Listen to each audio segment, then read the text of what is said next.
Alors, bienvenue sur cette vidéo. On va parler de la loi Finance 2025.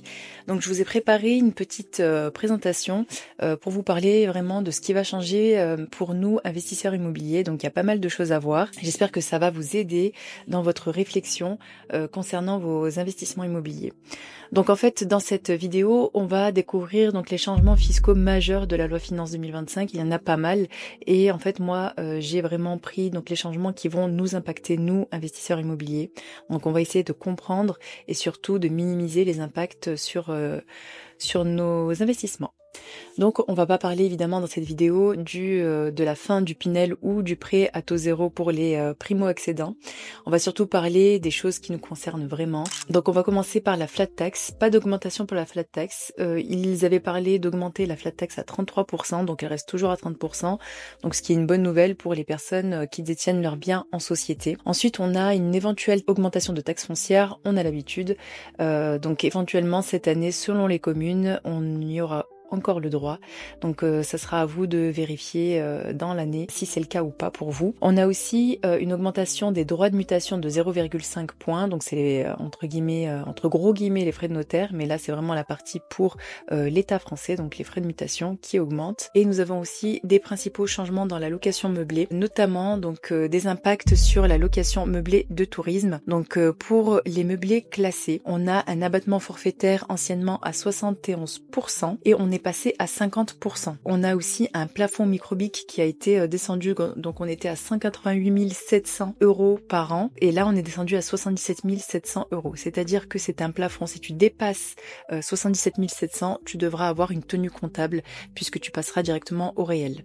Pour les meublés non classés en location courte durée et qu'en location courte durée, donc tu as un plafond microbique de 77 700 qui a été abaissé à 15 000 €. Voilà, on est passé de 77 000 à 15 000 €. Pour les personnes qui font de la location courte durée et qui dépassent 15 000 €, tu auras forcément une tenue comptable à avoir et tu devras passer au réel, pareil. Et donc l'abattement est maintenu à 30% puisqu'il a été déjà descendu à 30% pendant la loi Le Meur en 2024. Donc voilà, des gros changements pour la location meublée, surtout de tourisme et la location courte durée. Nous avons aucun changement en location meublée longue durée, donc toujours un abattement de 50%. Je l'ai pas noté là, mais voilà, toujours un abattement de 50% et le plafond microbique est à 77 700 il me semble. On n'a aussi pas de changement pour les locations nues, donc toujours un abattement de 30% et plafond à 15 000 €. Si tu le dépasses, tu seras forcément au réel. Ensuite, donc le plus gros des problèmes, le plus gros des changements, c'est la réintégration des amortissements dans le calcul de la plus-value des LMNP. Donc ça, tu le sais, c'est vraiment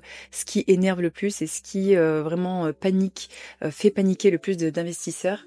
Donc en fait, je t'ai fait un exemple, je t'ai mis un exemple là que tu vois assez succinct, très rapide, très simplifié. Je n'ai même pas mis donc les frais d'acquisition, les travaux, etc. C'est pour que vraiment tu comprennes ce qui change en fait. Donc avant la loi 2025, si tu achetais un appartement, un bien à 200 000 € et que tu amortissais par exemple 5 000 €, 6 000 € par an, donc en 5 ans, ça fait 30 000 € d'amorti. Donc en fait, ces 6 000 €, tu les imputes dans tes loyers encaissés et c'est ce qui te permettait de ne pas forcément payer d'impôts. Donc avant, quand tu revendais ce bien-là, tu le revendais, par exemple si tu le revendais à 200 000 €, tu n'avais pas de plus-value à payer. C'est-à-dire que l'amortissement, donc les 30 000 € que tu as amortis, n'était pas réintégré dans le calcul de la plus-value à la revente. Maintenant, si tu as un bien pareil à 200 000 €, que tu le revends à 200 000 €, tu as fait une mauvaise affaire. Écoute, c'est comme ça, mais là, c'est vraiment un exemple très simplifié. Et ben, les 30 000 € que tu as amortis en 5 ans sont réintégrés donc dans le calcul de plus-value. Et comment ils sont intégrés? Tu payes 19% d'impôt sur le revenu de 30 000 € et 17,2% de prélèvements sociaux sur les 30 000 €, ce qui nous amène à un total de 10 860 €. Donc voilà ce qui a changé. Concrètement, en 2024, tu vendais le même bien, tu avais par exemple 0 € de plus-value si tu achetais et vendais au même prix. Et une année après, donc depuis la loi, tu as quand même presque 11 000 € qui sortent de ta poche. Donc c'est ça qui est super énervant. C'est vraiment d'avoir changé les règles en cours de route. c'est-à-dire que moi je trouve que c'est assez fourbe et malhonnête, surtout pour les personnes qui font du LMNP.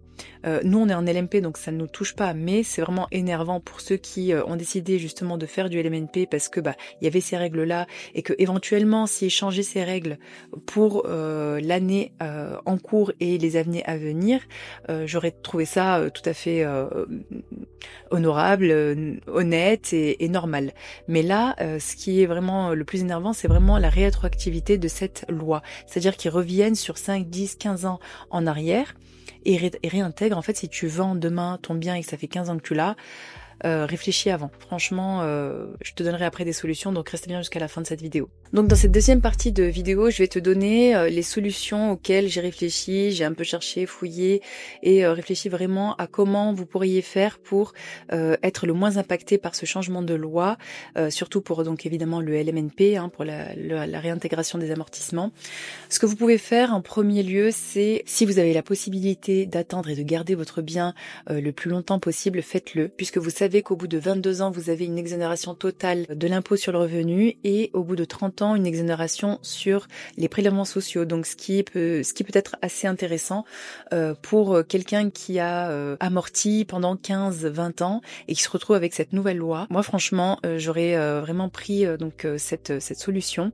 Évidemment, elle peut pas convenir à tout le monde. Si tu souhaites réarbitrer, revendre et racheter, voilà, c'est vraiment les solutions que je vais t'apporter là. Ça va dépendre de tes objectifs. Donc je te donne des pistes de réflexion et à toi de vraiment de voir en fonction de comment tu as investi et ce que tu veux vraiment faire avec tes investissements immobiliers. Vous avez aussi la possibilité de réintégrer donc ce bien-là, si vous n'en avez qu'un, que vous voulez revendre par exemple dans 2-3 ans, le réintégrer en résidence principale. Pourquoi pas. Par contre, je ferai attention parce que je pense que l'administration fiscale s'attend à ce genre de pirouette et donc voilà, c'est une solution. Si vraiment vous habitez pendant 1-2 ans, je vois pas pourquoi ils reviendraient vers vous, mais voilà, sachez que c'est possible. Ensuite, vous pouvez aussi donc passer vos biens en SCI. Donc 2 solutions, revendre, se manger la plus-value et puis racheter en SCI pour vraiment pérenniser et continuer à investir en tant que professionnel, ou se revendre à soi-même, faire une EBO. Alors c'est assez compliqué à se faire financer et ensuite quand vous passez donc du LMNP à SCI, vous avez quand même la plus-value aussi à payer. Donc c'est pas une super solution, c'est vraiment pour continuer à investir. La SCI est un bon point puisque tu vois bien qu'il n'y a rien qui a changé. Investir en société, c'est vrai que c'est assez sûr puisque c'est très très peu changeant. Tu l'as bien vu, les SCI et le LMP n'a absolument pas, il n'y a rien qui a changé dans la loi finance 2025. D'ailleurs, on va passer donc au LMP. Nous sommes en LMP depuis 2020. Donc je vous ai fait plusieurs vidéos sur le LMP et ses avantages. Donc je vais essayer de vous les mettre par là-bas et vous allez comprendre qu'en fait c'est assez intéressant. Donc le statut de loueur meublé professionnel, surtout si vous voulez continuer à investir, si vous avez une appétence à l'immobilier, si vous avez cette attraction, cette passion pour l'immobilier, franchement optez pour la SCI ou bien le LMP. Donc comme je t'ai dit, nous ça fait 5 ans maintenant, même plus, que nous sommes en LMP, dans 5 ans, depuis 2020, donc 5 ans que nous sommes en LMP et il y a pas mal d'avantages. Donc par exemple l'exonération totale de la plus-value court terme après 5 ans de détention en LMP. Donc en fait dans les vidéos que je vous ai faites, je vous ai expliqué tout ce qui était avantageux pour le LMP. Vous avez aussi donc le déficit qui est imputable à vos revenus globaux, ce qui peut être une optimisation fiscale assez avantageuse. Donc je vous laisse regarder ces vidéos, faire vos recherches et ensuite vraiment prendre vos décisions en fonction de votre situation évidemment. Nous allons aussi parler rapidement de la TVA. Comme c'est une mesure qui a été mise en suspension pour l'instant, je vais en parler rapidement puisque c'est vraiment, ça nous impacte nous par contre et ça peut être assez déroutant parce que nous n'arrivons pas à avoir de réponse auprès de notre expert comptable ou bien de notre notaire. Pour l'instant, c'est assez flou. On se pose beaucoup de questions, on en parle avec Eddie. En fait, cet assujettissement à la TVA pourrait nous impacter sur 2 points, sur nos revenus de LMP, puisque nous faisons de la location courte durée, et donc je vous ferai une vidéo sur ça, évidemment, dès qu'on a un peu plus de visibilité sur la TVA. Donc Donc elle pourrait nous impacter donc sur nos revenus LMP à cause de nos revenus donc location courte durée et sur notre conciergerie que nous avons ouvert en 2024. Ça va dépendre aussi des seuils, s'ils restent à 85 000 euros, si ils abaissent tous les seuils à 25 000 euros et donc là on sera assujetti. On ne sait pas trop.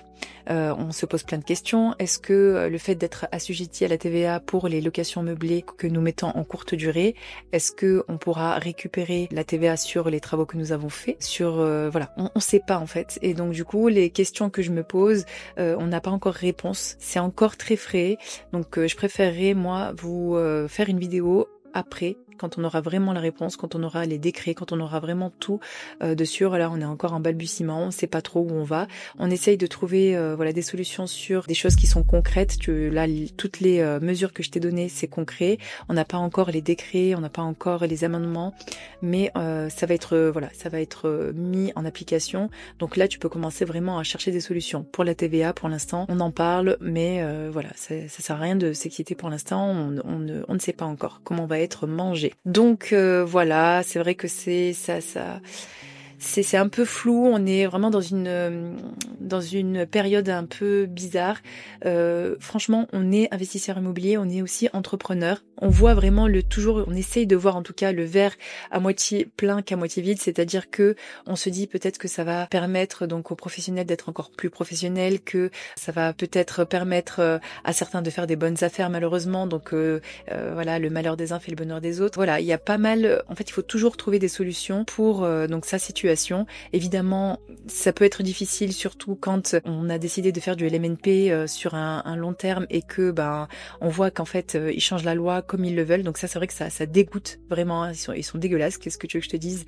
Le principal, c'est vraiment de trouver toujours des solutions et ne pas vraiment s'abattre, et ne pas se dire bon ça y est, c'est fini, je vais vendre, j'arrête, je vais sur la bourse. Si vraiment tu as une passion pour l'immobilier, tu trouveras forcément une solution. Et nous, c'est vraiment notre façon de travailler, c'est en fait gérer les problèmes et trouver les solutions. Donc ce qui est vraiment problématique dans cette loi, c'est sa rétroactivité, surtout pour le LMNP, c'est de changer comme ça en cours de route pour toutes les personnes et vraiment repartir sur des années précédentes alors qu'on n'avait pas cette loi-là, on n'avait pas ces connaissances-là. Évidemment, les personnes qui ont investi en LMNP n'auraient pas choisi ce régime fiscal. Donc ça c'est vraiment dégueulasse, mais c'est comme ça, et surtout que ça a été vraiment rapide. Ils n'ont pas changé la loi pour l'année prochaine, c'est déjà acté, c'est déjà fait. Donc maintenant on a émis plusieurs solutions de sortie sans trop de dégâts. À toi de voir ce qui est le plus adaptable dans ta situation. Donc c'est à toi de faire tes recherches sur ce que tu souhaites faire avec ton immobilier, si tu souhaites continuer, si tu souhaites arrêter, comment le faire pour avoir le moins de casse possible. Donc on se retrouve dans une prochaine vidéo. J'espère que celle-là a pu t'aider. N'hésite pas à commenter sur toi tes solutions pour peut-être éventuellement aider d'autres personnes.